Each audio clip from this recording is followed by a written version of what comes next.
This PowerPoint deals with Hebrews as a letter, and we don't know who wrote it. There's some suggestions it could have been Paul, some say it was Luke, some say it was Barnabas, some say it was Silas. There's some conjecture there. It was associated somewhat to Paul, whether it was a letter from Paul or a copy of one of his sermons or something like this, we're not sure, but there's some questions there, and we just frankly don't know the answer to that one. Probably written toward the end of the 1st century, sometime between 64 AD up to 95 AD. Many scholars think it happened after the fall of Jerusalem in 70. Some give reasons why it happened before, but it's a later of all the New Testament writings for sure. It's not one of the earlier ones. There's a purpose. The purpose of the letter is a word of exhortation, and that's a phrase that is used to refer to a sermon in some places. And so that's why some people think it was actually a sermon by somebody, perhaps Paul, that was then written down and written as a form of a letter to believers. And where they are, we don't really know which Hebrews these are. Are they believers maybe in the diaspora, or are they believers in Palestine? We're not sure. But it is probably a letter for encouragement that comes out of a sermon. The key themes include the idea of explanation and exhortation, explaining who we are in Christ, and exhortation how we're supposed to live now as a result of this new status in Christ, especially who Christ is. The writer first explains the superiority of Jesus, and that word superiority is important. We might say the word better. Better than is found as a great theme throughout the book, and you'll see it many places, that Christ is called better than Moses, better than the angels, better than the prophets, better than the high priest. And so this concept that Jesus is superior to all things is very important. He's better. Then the letter goes on to urge the readers to persevere in their faith.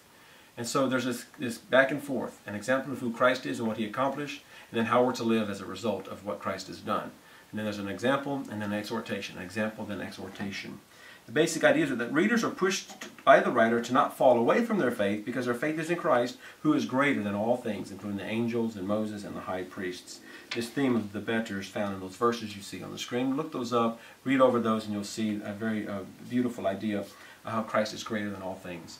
There's a flow with the book of Hebrews. It's very similar to actually the important chapter in Philippians chapter 2, in where we see Christ starts off in heaven. He comes down to earth, takes the form of a human, he's very humble, becomes a representative of humanity as the form of the high priest, and then raises back to heaven to offer our sacrifices at the eternal temple that's there. And that's the picture that the writer of Hebrews is portraying. It's the humility that allows him then to have superiority.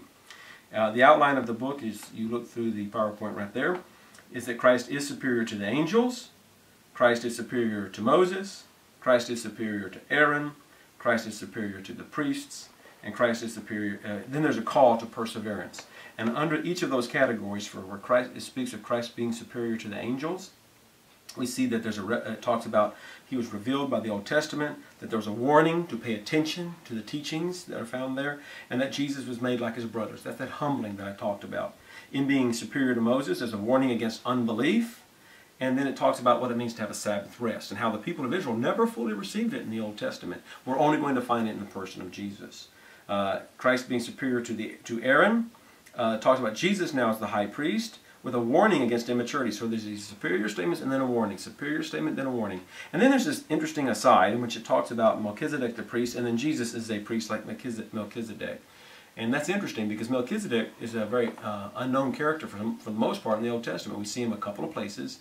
Once he's found in Genesis, in which the father Abraham gave a sacrifice through him, and as a result he was faithful, and his name is remembered later on in time. The term Melchizedek literally means king of righteousness. And so there's some play with words taking place as well, and we believe that it may have been a type or an archetype of who Christ is. As you do your readings in the ESV Study Bible, you come across what it means to find typology or types. And Melchizedek was a type of Christ. He is the righteous high priest. And that's who Christ is. And Jesus is superior to him. And therefore, he's the high priest of the new covenant. That's what makes him superior there in chapter 8.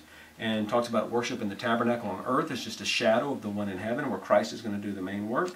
And that he's the mediator of the new covenant. He's then superior in his sacrifice. And therefore, we should live by perseverance. We are called to perseverance, to live by faith alone. And we're given the examples of the great men of faith in the great chapter of faith in chapter 11. And then it talks about how we live under the new covenant and how it's far superior than the old covenant. And one of the most beautiful chapters is there at the end of chapter 12, as it talks about a new mountain and contrasts it to what happened on Mount Sinai. It talks about an earthquake and a fire and a trembling and a noise and a law, and all that is a picture of Mount Sinai.